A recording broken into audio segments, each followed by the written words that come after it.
Hello friends, in honor of the 4th of July, tomorrow I decided to take some scrap wood and make a set of fireworks.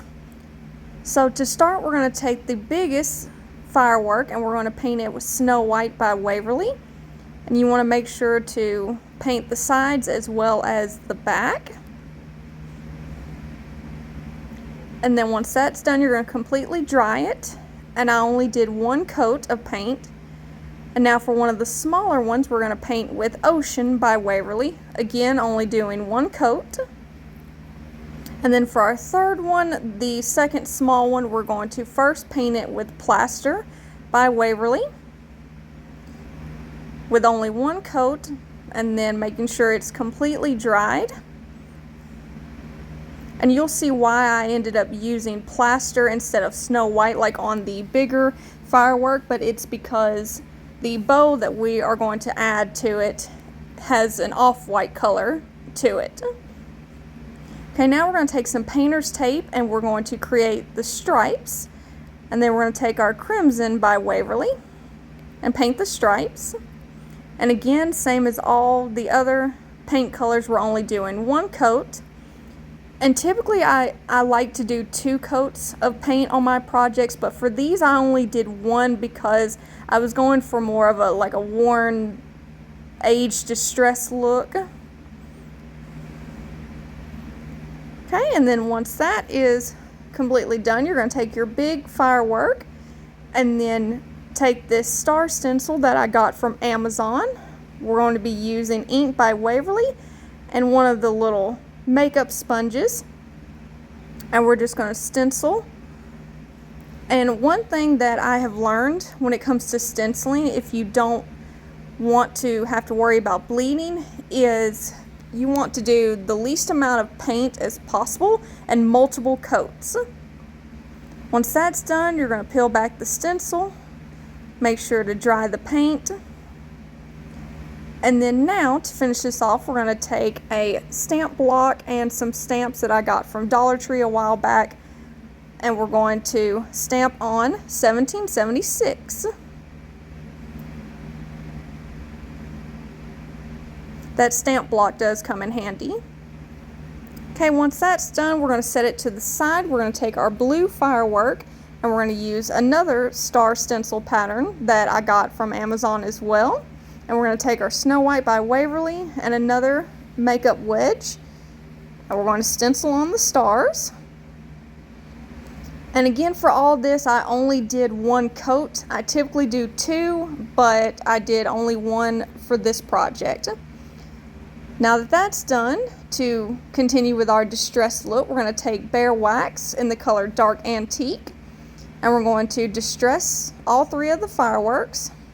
If you don't like this look, I tell you guys all the time to skip this step, and you can use as little or as much as you want to. And if you don't have this wax, then you can use Antique Waverly wax. You get the same look. Okay,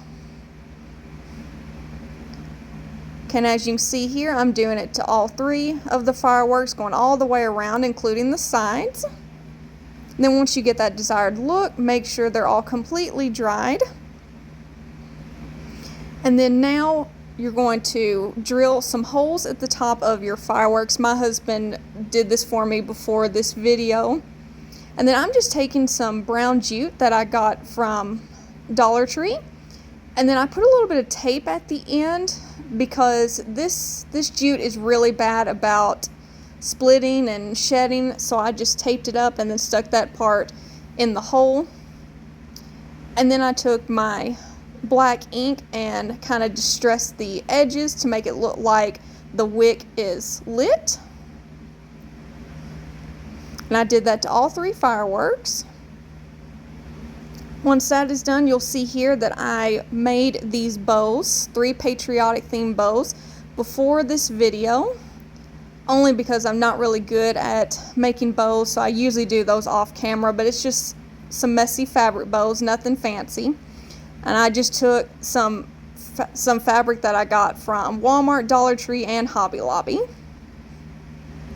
And then you're just going to glue all 3 bows on.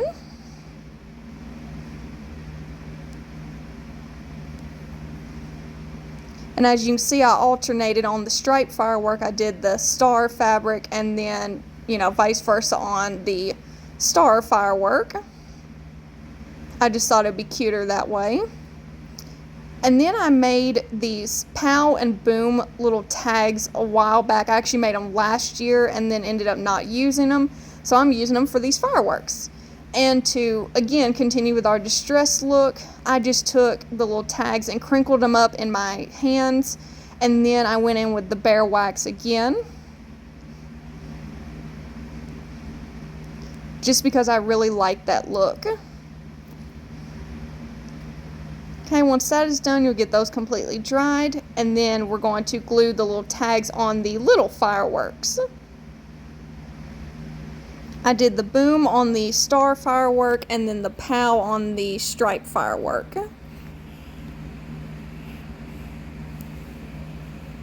And then I decided not to make a tag for the bigger one, because that one had the 1776 stencil on there and I thought that was plenty.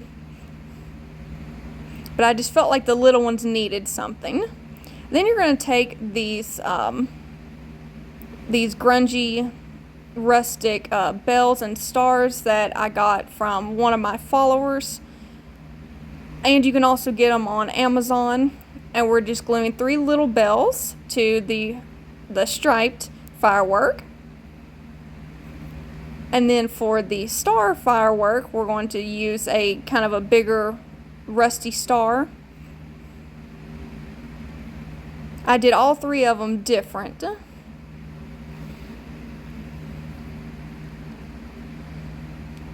And then for the bigger one, we're going to take a larger bell that's got a little hanging piece to it. We're going to take that, and then you'll see here that I did first glue on a star, but I ended up taking that off because I found a little rusty bird that I thought was absolutely precious. So you'll see at the end here that I do change it out. But I just really love these rusted cinnamon little bells and stars. I think they go perfect with the fireworks. But let me know what you guys think of our set of patriotic fireworks. I think they turned out great, and I'm very, very happy with them. And thank you guys so much for watching this video, and I hope you will subscribe to my channel. See you next time.